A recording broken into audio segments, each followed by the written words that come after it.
Hello friends, आज के इस वीडियो में हम सोने और चांदी के बारे में बात करेंगे। जो लोग पैसे इन्वेस्ट करते हैं उन लोगों के लिए सोना चांदी ये एक ऑप्शन होता है। इसमें भी वो लोग इन्वेस्टमेंट करते हैं। इन्वेस्टमेंट के पर्पज़ से अगर आप सोना चांदी खरीदते हैं तो सोने का या चांदी का भाव क्या चल रहा है इसका ट्रैक आपके पास होना ज़रूरी होता है।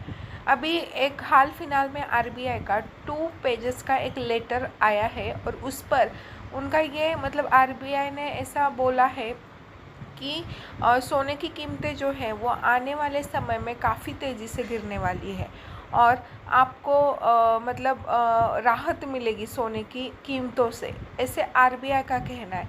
लेकिन जब जब आरबीआई का कोई स्टेटमेंट आता है, रिज़र्व बैंक का कोई स्टेटमेंट आता है, स्विस बैंक से कुछ होता है, लेकिन उसका जो मार्केट पे सोने के मार्केट पे कोई भी असर नहीं होता है। हमने देखा होगा, आप एक छोटा सा उदाहरण के तौर पे मैं ये चीज़ समझाना चाहूँगी कि जो बोलते हैं ना कि कीमतों में काफ़ी कमी आ सकती है, कीमतें काफ़ी गिर सकती है। तो ये कीमतें ऐसे नहीं है कि अभी 1,55,000 पे सोना है और फिर वो डायरेक्टली 55,000 पे आएगा, ऐसा हो ही नहीं सकता है अभी।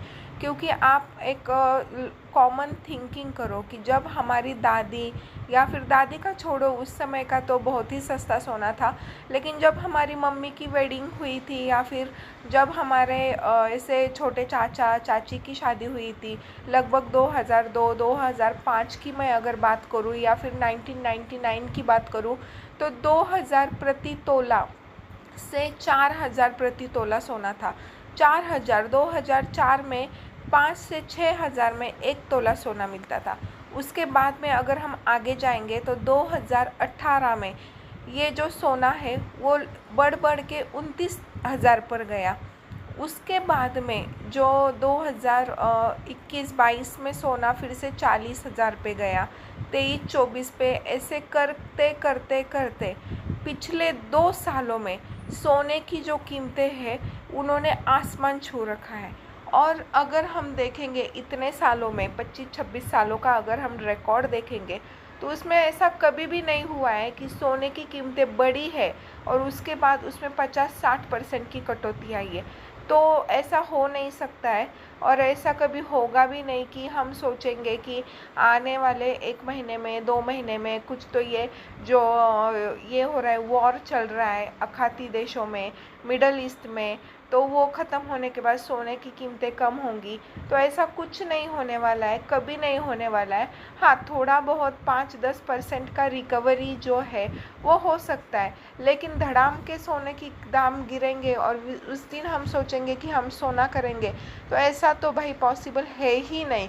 तो इसीलिए सोने ने अगर हम बात करेंगे, अगर हम रियल इस्टेट और सोने का जो इन्वेस्टमेंट है, अगर आपने कोई घर खरीदा है मान लो, और उसी समय अगर आपने जितना घर खरीदा है उतना अगर सोना किया होता, तो आज आप सोने के इन्वेस्टमेंट रिटर्न से ज़्यादा पॉजिटिव रिटर्न्स आपको सोने ने दिए होते, रियल इस्टेट से भी ज़्यादा। तो इस प्रकार सोने ने सचमुच सोना ही किया है लोगों का। सच में सोने में जो इन्वेस्टमेंट है वो काफ़ी बड़ी है।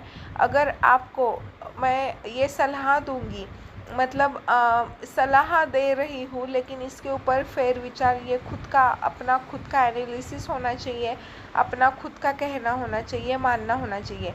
अगर आपको सोने में इन्वेस्टमेंट करना ही है तो digital gold is very good option, क्योंकि उसमें आप जो है वो आपके पास जितना पैसा है उतने पैसे से सोना खरीद सकते हैं। अगर आपके पास 1000 रुपये भी है तो भी आप वो 1000 रुपये का डिजिटल गोल्ड जो है वो ले सकते हैं। लेकिन फिज़िकल गोल्ड जब हम मार्केट में जाते हैं तो आपको कम से कम आधा ग्राम जो कर रहे आपको उतना तो पैसा देना ही पड़ता है। वैसे डिजिटल गोल्ड में आपको वैसा कुछ नहीं होता है, उसमें फिर वो मेकिंग चार्जेस भी नहीं होते हैं, तो जो कुछ है बस टैक्स खाली लगता है। और उसके बाद में अगर आपका हो गया 1 तोला हो गया, आधा तोला हो गया है, तो आप उसका सिक्का, कॉइन या फिर बिस्किट मंगा सकते हैं। तो इस प्रकार आप सोने में इन्वेस्टमेंट कर सकते हैं। बस आप कभी ये किसी की बातें सुनिए सुनिएगा मत कि सोने की कीमतें जो है वो बहुत नीचे आने वाली है। तो ऐसा कभी नहीं हो सकता, क्योंकि ये जो सोने की कीमतें बढ़ी हैं वो इस साल या 2 साल में नहीं बढ़ी है। पहले 2000 में अगर 4000 सोना था तो 2010 में वो सोना 8000 गया है, और 2020 में वो सोना 28 से 30 हज़ार गया है। मतलब हर बार जो सोना है वो 3-4 गुना बढ़ता ही रहता है। इसलिए सोना कभी कम होगा और हम तब खरीदारी करेंगे, ऐसा कुछ नहीं है। और आप अगर देखेंगे, बस लोग चिल्लाते हैं कि सोने के दाम बढ़े हैं, सोने के दाम बढ़े, लेकिन अगर आप देखेंगे तो शादी में, ब्याह में या कोई फंक्शन में, या आप अगर दुकान में अक्षय तृतीया पे अगर आप किसी भी सोनार के दुकान पे अगर गए होते तो आपको उस दिन पता चलता कि लोग कितना सोना खरीद रहे हैं। लोग सोना अभी पहनावे से ज़्यादा इन्वेस्टमेंट पर्पज़ से खरीदते हैं। इन्वेस्टमेंट के नज़रिए से लोग सोने को देखते हैं, क्योंकि क्या है, अभी और सोने की कीमतें काफ़ी बढ़ चुकी है। अगर आपको किसी पैसे की ज़रूरत है, कुछ नया स्टार्टअप करना है, तो आप अगर थोड़ा आपके पास सोना है वो बैंक में डालते हैं तो उसके ऊपर आपको काफ़ी अच्छा लोन मिनिमम इसमें ब्याज दर पे आपको मिनिमम इंटरेस्ट पे काफ़ी अच्छा लोन भी मिलता है। इसलिए लोग आजकल कि हमारे बुरे वक्त पे सोना हमारे काम आएगा, इस हिसाब से भी सोने में इन्वेस्टमेंट करते हैं। तो इसलिए सोने में जो इन्वेस्टमेंट है, अगर आपको आदत नहीं है सोने में इन्वेस्टमेंट करने की तो पक्का सोने में इन्वेस्टमेंट कीजिए, क्योंकि सोने में इन्वेस्टमेंट जो है वो काफ़ी फ़ायदेमंद है। और इससे आपको मतलब काफ़ी आपके जो बुरे वक्त पे भी ये सोना आपकी काफ़ी हेल्प कर सकता है। तो वीडियो कैसी लगी प्लीज़ मुझे कमेंट करके पक्का बताइएगा। अगर आपको वीडियो अच्छी लगी है तो मेरे चैनल को प्लीज़ सब्सक्राइब कीजिएगा, वीडियो लाइक कीजिएगा। Thanks for watching.